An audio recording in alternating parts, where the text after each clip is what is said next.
Hello, everyone, and welcome to my Bible study on the book of James. We're going to be studying about the proper perspective towards temptation. James 1 and 13 says, "Let no man say when he is tempted, I am tempted of God. For God cannot be tempted with evil, neither tempteth he any man." Now, James says here, let no man say when he is tempted, I'm tempted of God. Now, it's interesting that James would say that. Why would he say that? There was a belief among the Jews of that day, a strong belief in the sovereignty of God and in the providence of God.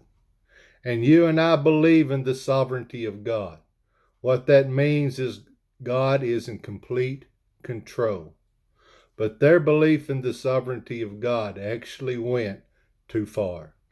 Just like of some of today and their belief in their sovereignty of God.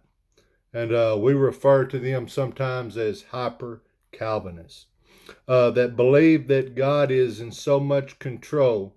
Kind of an example, like if you sinned, it was God that made you sin because he's in that kind of control. And that's just nothing but foolishness. And there are so many people that get tangled up in this unbiblical doctrine of the sovereignty of God. And again, God is sovereign, but it can be abused. They get so tangled up in it, and they will go off and get drunk and do weed and party and get involved in sexual immorality and just flow with the spirit of the world. And they will say, well, it was in my heart to drink, get drunk and do weed and have sexual immorality and flow with the spirit of the world. It was in my heart to do it. And the reason why I did it was because God put it in my heart. That God is in so much of control, he does that. But that is foolishness. And that is unbiblical view of the sovereignty of God. So there was a belief in that even in James' day, and it still exists today. But that belief claims that God is in so much control that when we quote sin, we're really not to blame because God's the one that put that desire in us. I know it's twisted, but that was the view, that God is in so much of control that he even puts the desire to sin in us. So therefore, we're not to blame. In Romans 9 and 19 and 20, I want to give you this couple of scriptures. It says, "Thou wilt say unto me, why doth he yet find fault? For who hath resisted his will? Nay, but, O man, who art thou that repliest against God? Shall the thing formed say to him that formed it, why hast thou made me thus?"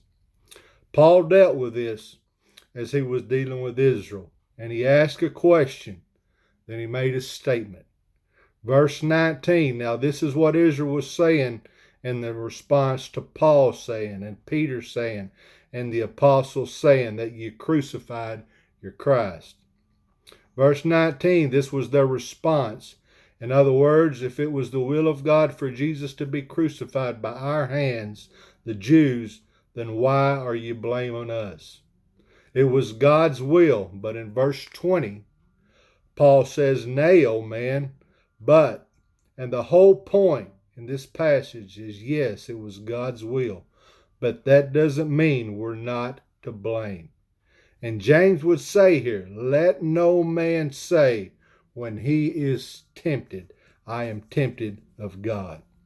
And that gets to the root belief that God is in so much in control that if he wills sin, then it's going to happen.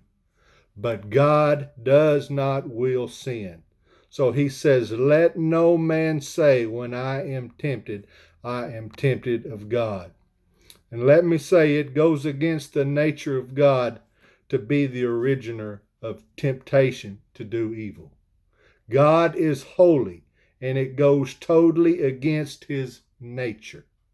And then James would say this, for God cannot be tempted with evil, God does not tempt anybody with evil, and he cannot be tempted with evil.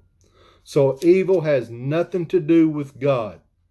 So in the whole realm of temptation, because that is what James is dealing with, he hits at this at the very beginning of his explanation of temptation. He says, let me first of all explain to you, it's not God that's tempting us to do evil. It's Satan, and God cannot be tempted to do evil. So don't put the blame on God. And that concludes my lesson on James 1 and 13. And God bless.